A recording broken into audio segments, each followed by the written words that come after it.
नमस्कार मित्रों, आप सबका स्वागत है इस नए एपिसोड में। और मैं आशा करता हूं कि आप सब लोग कुशल से होंगे।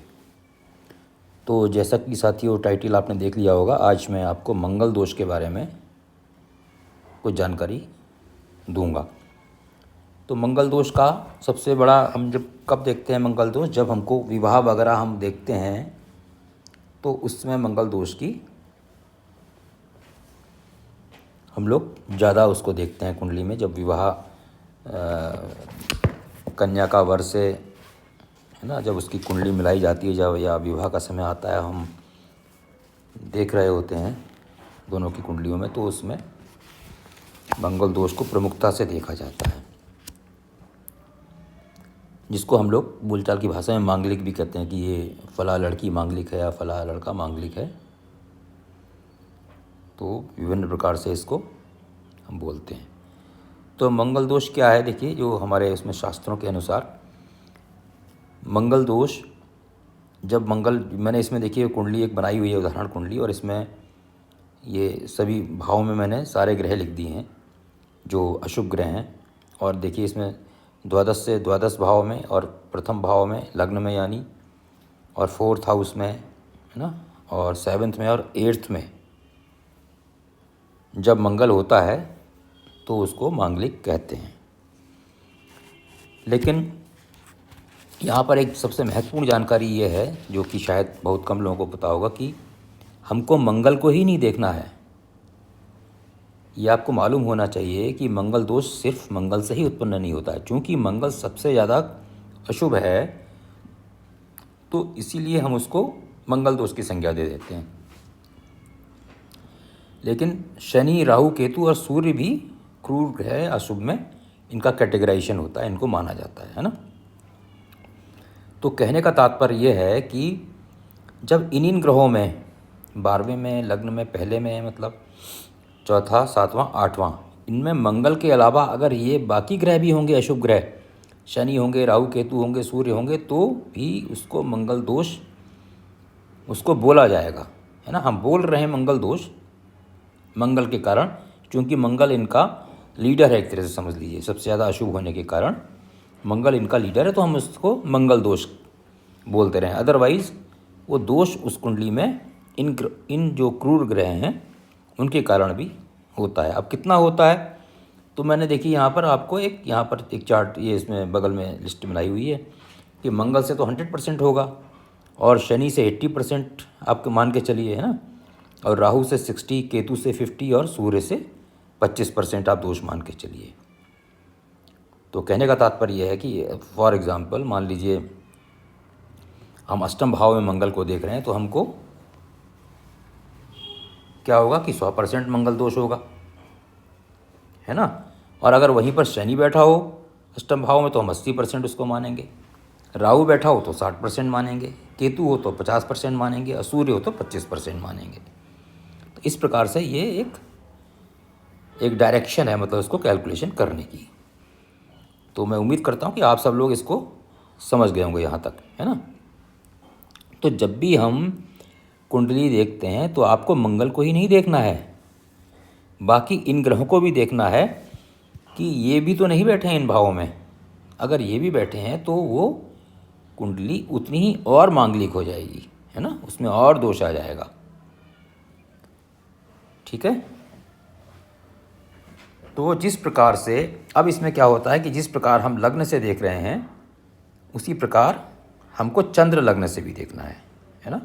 चंद्र लग्न का मतलब जहाँ पर इस कुंडली में जहाँ पर भी चंद्रमा बैठे हों, तो जैसे हमने इसमें ये ग्रह लिए हैं, उसी प्रकार से चंद्रमा से भी वही ग्रह हम लेंगे, ठीक है ना, जहाँ पर चंद्रमा बैठे हैं। और उसी प्रकार से हम इसको कैलकुलेट करेंगे। मान लीजिए लग्न से भी आ रहे हैं और चंद्रमा से भी यही दोष आ रहा है, तो और प्रबल हो गया।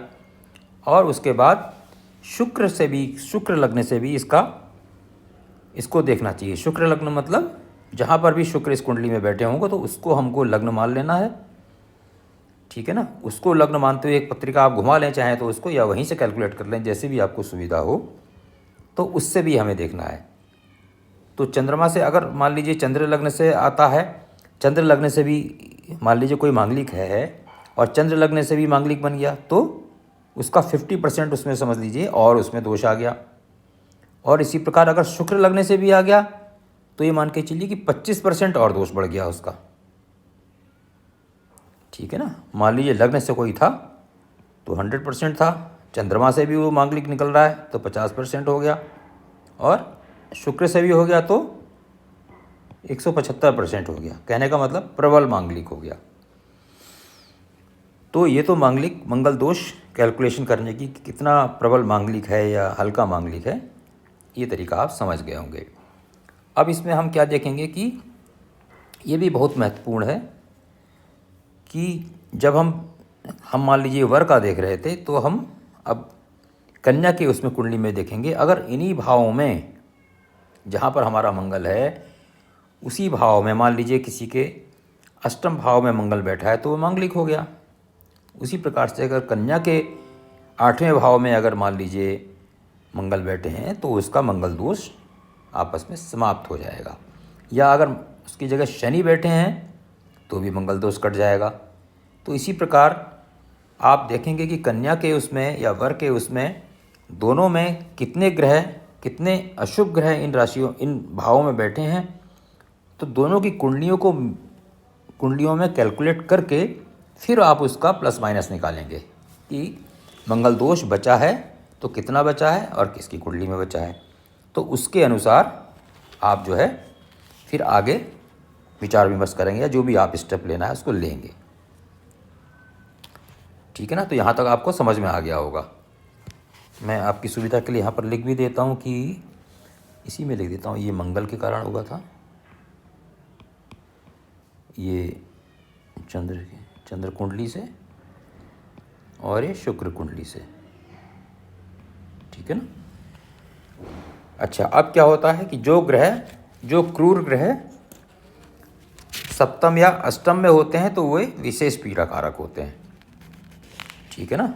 मतलब कहने का मतलब है कि सप्तम और अष्टम का मांगलिक ज़्यादा प्रबल होगा और इसके कंपेयर में चौथे भाव का या लग्न का या द्वादश में उससे और कम भी होगा, उससे कम होगा, कहने का मतलब है ना।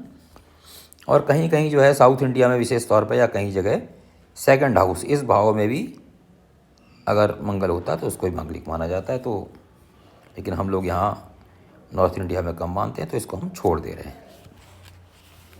तो इसमें कोई घबराने की बात नहीं है। मंगल दोष का उपाय भी होता है, मंगल दोष कट भी जाता है। जैसे मैंने एक तो आपको भी बताया सूत्र, और मेरा एक वीडियो मैंने पहले भी बनाया हुआ है मंगल दोष का, उसमें मैंने बताया हुआ है कि मंगल दोष किस तरह से समाप्त हो जाता है। तो उसके लिए आप उसको देख लीजिएगा प्लेलिस्ट में जाके। तो अगर जिस ग्रह का विचार किया जा रहा हो अगर स्वग्रही होता है या उच्च का होता है तो वो कम दोष करता है। ठीक है। और उसके बाद मित्र राशि में होता है तब भी कम करता है। इसी प्रकार अगर शत्रु राशि में हो जाता है तो वो ज़्यादा दोष करता है। तो इसी प्रकार से आपको उसका नक्षत्र भी देखना है। अगर उग्र नक्षत्र में होता है तो ज़्यादा प्रबल दोष हो जाता है। तो इस प्रकार हम ये मंगल दोष है, मैं समझता हूँ कि आप इसको समझ रहे होंगे। आप इसमें कमेंट कीजिएगा, कुछ पूछना हो, डाउट हो तो आप कमेंट करके इसमें पूछ सकते हैं, मैं उसका जवाब दूंगा। और साथ ही आप लोगों से रिक्वेस्ट है कि इसको सब्सक्राइब कर दीजिएगा मेरे चैनल को, क्योंकि देखिए मेरे को बहुत इसमें मैं मेहनत करता हूँ आप लोगों को, लेकिन कोई सब्सक्राइब नहीं करते हैं, बहुत कम सब्सक्रिप्शन है। तो ये रिक्वेस्ट है मेरी, तो इसको दक्षिणा स्वरूप समझ लें, इसको सब्सक्राइब अवश्य कर दें, लाइक कर दें। तो अगले एपिसोड में किसी नई जानकारी के साथ में उपस्थित होऊंगा। और साथ में अगर आपको कोई विशेष आप चाहते हैं किसी में मैं एपिसोड बनाऊं तो आप उसको कमेंट में लिख दीजिएगा, मैं कोशिश करूंगा कि उसके ऊपर एक एपिसोड बनाया जाए। तो ठीक है, अगले अंक में फिर मिलते हैं, तब तक के लिए आप सब लोगों को मेरा नमस्कार।